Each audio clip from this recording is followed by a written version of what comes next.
Assalamualaikum warahmatullahi wabarakatuh. Sebelumnya, perkenalkan saya Ivana Sakti Dewi dengan NIM 215211214, mahasiswa Manajemen Bisnis Syariah kelas 5D. Dalam video ini akan memaparkan hasil observasi terhadap UMKM sebagai pemenuhan tugas akhir perkuliah perilaku konsumen.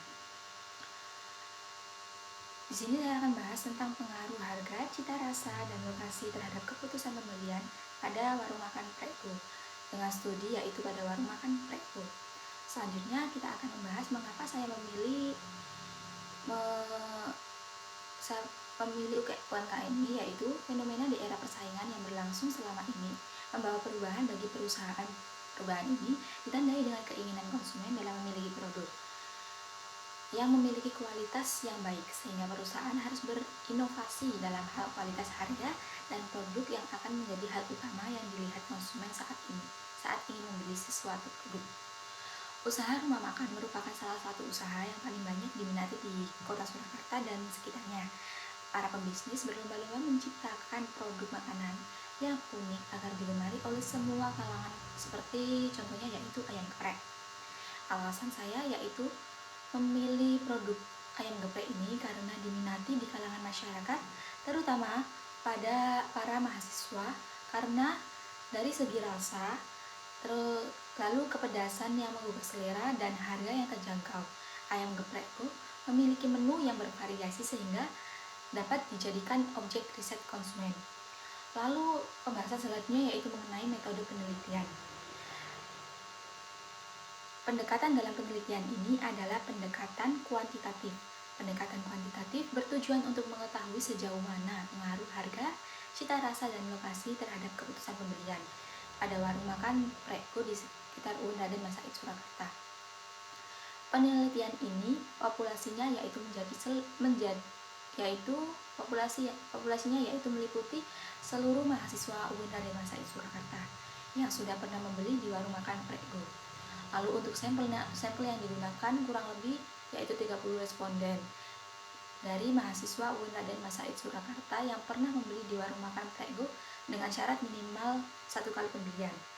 Lalu metode pengumpulan data pada penelitian ini menggunakan kuesioner. Untuk responden pada penelitian ini adalah mahasiswa UUN Raden Mas Said Surakarta. Pembahasan selanjutnya yaitu mengenai hasil analisis data hipotesis. Yang pertama, harga, cita rasa, lokasi, dan keputusan pembelian. Dalam uji validitas dinyatakan valid karena nilai signifikasi 0,00. Nilai ini lebih kecil daripada 0,05, maka bisa ditarik kesimpulan bahwa semua soal yang diberikan valid. Lalu yang kedua yaitu hasil uji reliabilitas. Pada kolom pertanyaan harga diketahui nilai Converge alpha sebesar 0,818 lebih besar dari 0,70, artinya variabel yang digunakan dalam penelitian sudah reliable. Nilai Converge alpha-nya pada pernyataan cita rasa sebesar 0,710 lebih besar dari 0,70, maka variabel yang digunakan dalam penelitian sudah reliable. Nilai Converge alpha pada pertanyaan lokasi sebesar 0,796 lebih besar dari 0,70, maka variabel yang digunakan dalam penelitian ini sudah reliable. Nilai Converge alpha pada pertanyaan keputusan pembelian sebesar 0,638 lebih besar dari 0,70, maka variabel yang digunakan dalam penelitian ini sudah reliable. Lalu selanjutnya yaitu mengenai hasil uji normalitas.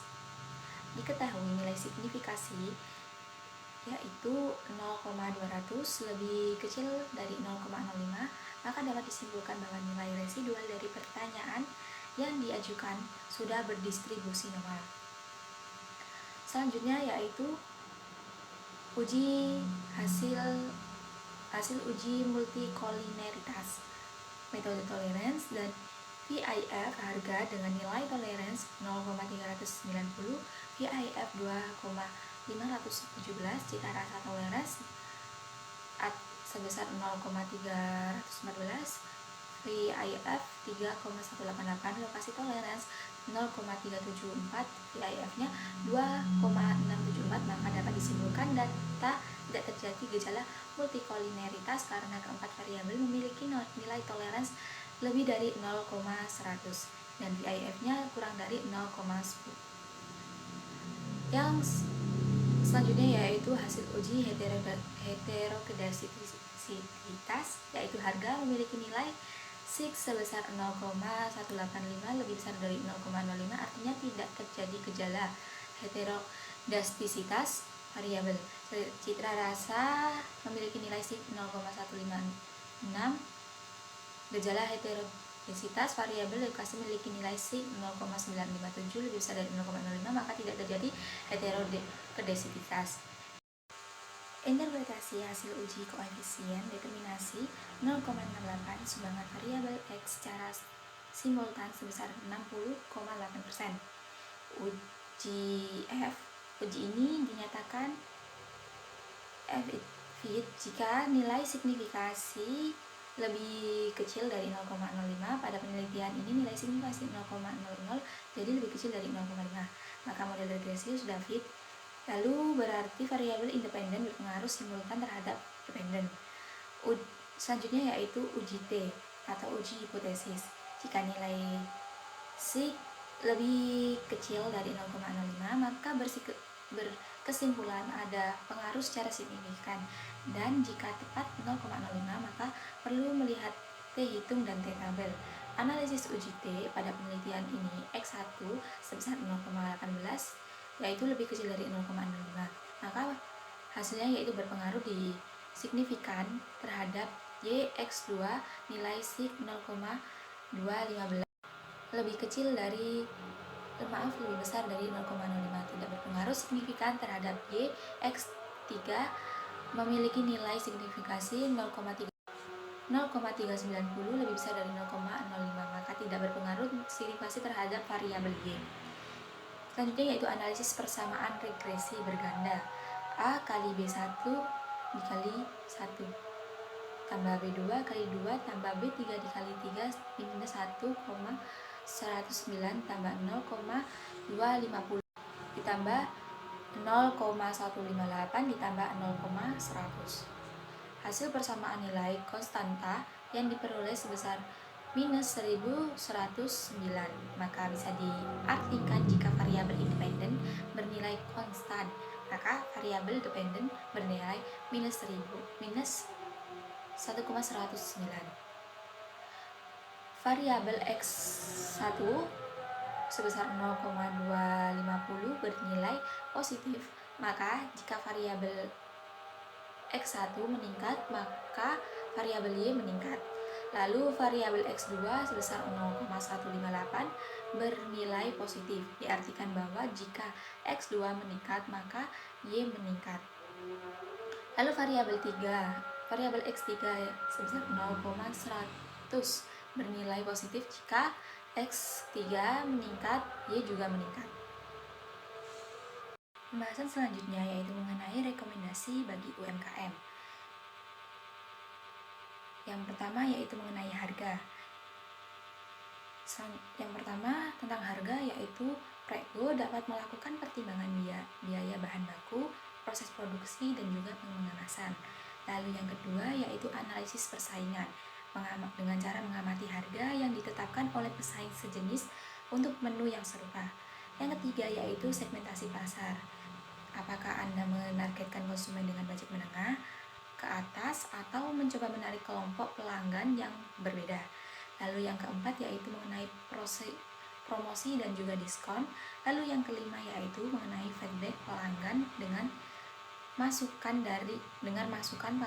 dari pelanggan terkait harga. Yang kedua yaitu mengenai cita rasa. Yang pertama dalam cita rasa yaitu kita dapat melakukan survei untuk mengamati apa yang sedang diminati. Lalu yang kedua yaitu inovasi rasa dan gunakan kualitas bahan yang sama agar tidak merubah cita rasa tersebut. Lalu yang ketiga yaitu kolaborasi dan inspirasi. Jangan ragu untuk berkolaborasi dengan pakar kuliner yang memiliki ahli dalam rasa. Yang ketiga yaitu mengenai lokasi. Yang pertama dalam lokasi yaitu analisis demografi, aksesibilitas dan visibilitas. Lalu yang kedua yaitu biaya dan ketersediaan tempat. Ketiga yaitu tinjauan tren pertumbuhan di lokasi tersebut, dan yang keempat yaitu evaluasi kembali dan respon. Lalu selanjutnya yaitu kita akan membahas tentang kesimpulan.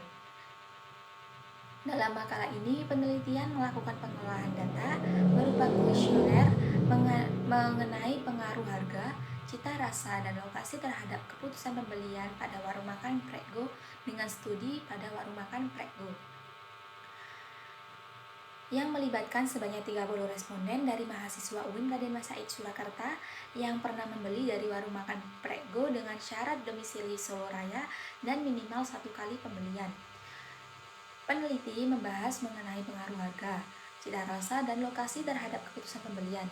Temuan yang dihasilkan analisis data hipotesis menunjukkan beberapa hal penting yang dapat memberikan wawasan lebih dalam terkait perilaku konsumen. Pengamatan terhadap harga, cita rasa, dan lokasi memiliki peran yang signifikan dalam keputusan pembelian. Namun ketiga faktor tersebut yaitu kualitas produk, promosi, kenyamanan pelanggan, dan juga respon pelanggan juga berperan dalam menarik minat pelanggan. Sekian presentasi dari saya tentang penjabaran mengenai hasil observasi yang telah saya lakukan. Demikian penjabaran mengenai makalah penelitian dengan judul pengaruh harga, cita rasa, dan lokasi terhadap keputusan pembelian pada warung makan Prego. Apabila ada kekurangan dan salah kata dalam hal penyampaian, saya mohon maaf yang sebesar-besarnya. Wassalamualaikum warahmatullahi wabarakatuh.